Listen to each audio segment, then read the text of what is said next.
서울창업 허브와 함께하는 성공창업 준비 매뉴얼 교육과정 7회차를 시작하겠습니다.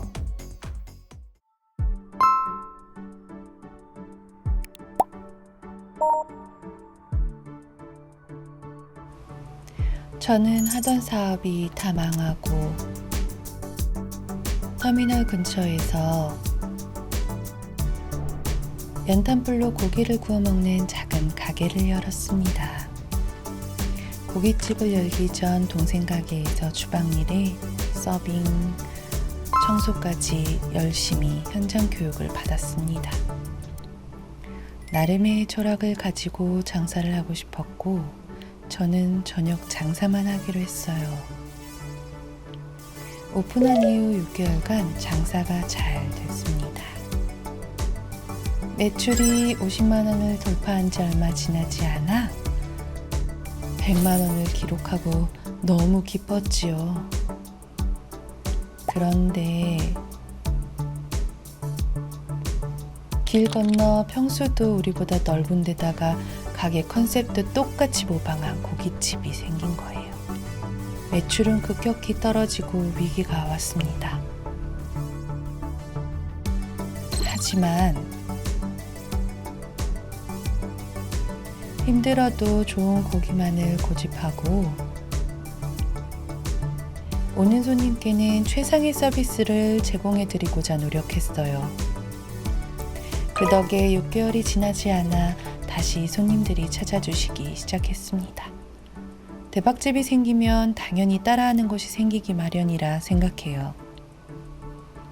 이번 경험으로 손님에게 누가 더 잘하느냐의 싸움이었다는 생각을 했습니다.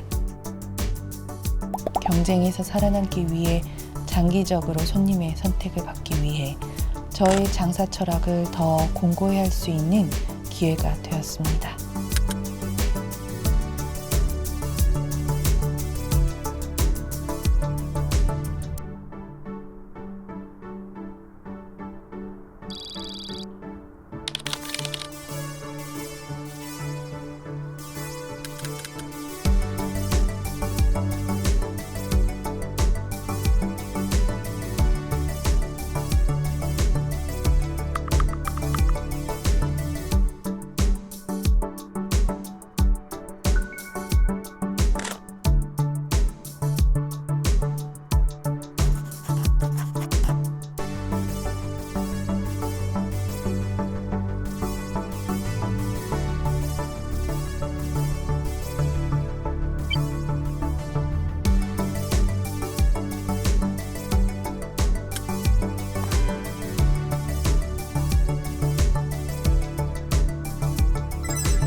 네, 제 친구 가게에다가 실패해서 연탄 숯불구이집을 한 사례하고 구글의 사례를 잘 보셨을 것으로 보여집니다. 여러분 꼭 기억하셔야 할 부분들은 카피라고 하는 거, 창조적 모방이라 하는 것들을 부정적인 관점에서 바라보지 마시고 좀 긍정적인 관점에서 바라보셔야 됩니다. 예를 들어서 우리나라 세 번째 지금 가장 많은 부를 갖고 있는 서정진 회장님, 셀트리온 서정진 회장님이 하시는 부분 사업 중에 하나가 복제약 시장입니다. 복제약. 특허가 완료되고 난 이후에 특허를 가지고 복제약을 만들어서 파는 그러한 사업 영역도 있습니다. 삼성이 이 삼성도 삼성 바이오로직스라고 하는 회사를 만들어서 이 복제약 시장을 합니다. 이것은 뭡니까? 특허가 다 끝난 회사의 제품을 빨리 카피하고 모방을 해서 약을 대량으로 생산하는 그러한 기술이 갖고 사업을 하는 거죠. 이거 다 전부 다 창조적 모방과 관련된 유사한 사례들입니다. 그렇기 때문에 이 창조적 모방을 너무 이렇게 부정적인 관점에서 바라보지 말고 긍정적인 관점에서 바라보기를 다시 한번 말씀드리고요. 사업에 관련해서는 크게 두 가지로 이제 구분하는데요. 선도 업체가 있고요. 후발 업체가 있습니다. 그럼 여러분들이 선도 업체가 창업의 세계에서는 성공을 많이 하는 걸로 여러분 이해하지만 통계적인 관점에서 보면 선도 업체의 창업 실패율이 47%의 반면에 후발 업체, 그 선도 업체보다는 뒤늦게 창업을 해서 선도 업체의 좋은 점을 잘 이렇게 모방을 하면서 했던 그 후발 업체의 창업 실패율은 8% 정도 수준이라고 합니다. 그러니까 먼저 가고 선도 업체가 반드시 성공하는 것이 아니라 오히려 실증적인 자료에 의하면 그 후발 업체가 성공의 실패율이 8%고 그 선도 업체는 47%이기 때문에 후발 업체의 이점이 반드시 존재합니다. 그렇기 때문에 창조적 모방에 관련돼서 너무 부정적인 시각을 가지시면 안 됩니다.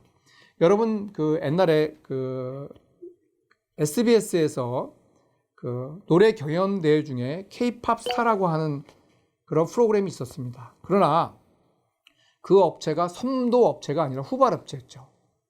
선도 업체 초에 그 경연 시장에 성공했던 것은 슈퍼스타 K라고 엠넷에서 만든 그 프로그램이 첫 번째였습니다.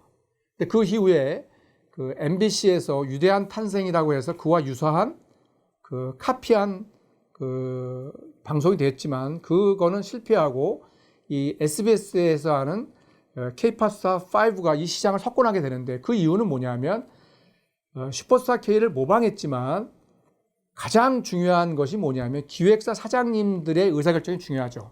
아무리 좋은 가수가 선발이 됐다 하더라도 그 기획사의 사장님이 그 스타들을 시장에 내놓는 그러한 프로세스가 없으면 스타로 탄생되지 않습니다. 그래서 경연대회를 만듦으로 해서 K-팝 이 경연 시장을 석권한 사례가 있습니다. 이처럼 단순히 그냥 모방만 하는 것이 아니라 시장에 있는 고객이 요구하고 있는 핵심적인 가치를 플러스 알파함에 따라서 후발 업체가 성공을 하게 됩니다. 구글도 사실은 이 검색 시장의 선도 업체가 아닙니다. 후발 업체죠, 후발 업체. 후발 업체면서 앞서 있는 야후나 그 당시 그 인터넷 그 조회하는 회사들보다 더 훌륭한 그러한 그 조회 정보 검색 기능을 개발을 했고요. 거기다가 그다음에 광고를 하는 그 홈페이지에 광고하는 것들을 조회수라고 하는 방식으로 그 광고비를 책정함으로 해서 후발 업체지만 선도 업체를 능가하는 그러한 그 창업 사례가 있습니다. 이처럼 현재 구글은 뭐 전 세계 시장에 그 뭐 1등가라면 서러울 정도로 큰 성공을 했습니다. 그러나 처음에 사업 아이디어 발굴은 선도 업체가 아니었습니다. 후발 업체였다는 사실입니다. 네, 여러분 우리나라도 지금은 이제 후진국에서 중직을 거쳐서 이제 선진국에 들어섰지 않습니까? 저희들 국민소득이 3만 불 이상 되고 인구가 5천만 넘는 전 세계에 뭐 10번째 안에 5번째인가요? 그렇게 훌륭한 기업이 되는데 저희도 그 후진국에서 중진국, 중지의 선진국으로 갈 수 있는 그 어떤 방법 중에 하나가 이 창조적 모방이 되게 많았습니다.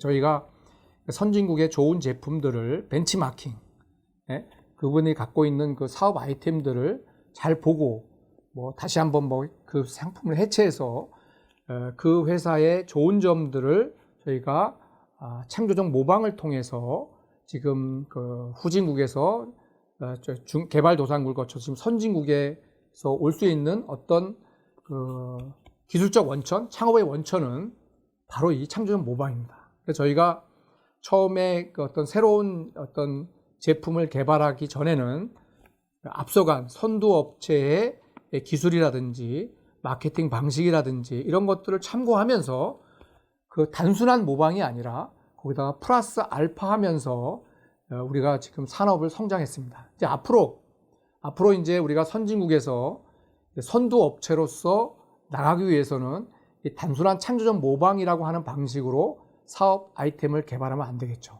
그러나 선진국을 그러니까 최고의 1등 회사가 되기 전에 창업을 해서 일정 단계로 성장하는 창업의 초기 단계에서는 이런 창조적 모방 또는 아주 훌륭한 제품을 카피하거나 또 이러한 방식들이 꼭 부정적으로 생각하지 마시고 이러한 우리나라의 성장의 동력이 되었을 뿐만 아니라 우리나라의 지금 세계를 주류담는 기업도 창업 초기에는 앞서간 회사들의 여러 가지 그 방법들을 모방하고 거기다가 우리나라에 갖고 있는 내신 플러스 알파를 더해서 성공했다는 그러한 사실을 기억하시고요. 이 창조적 모방을 바라봤으면 좋겠습니다. 따라서 여러분들이 사업 아이템의 발굴에 관련해서 이 카피하고 창조적 모방하는 이러한 방식이 절대로 나쁜 방법이 아니라는 사실을 꼭 기억하시고 이 성공한 사례들을 참조하셔서 창업의 세계에 적용하여 주시기 바랍니다.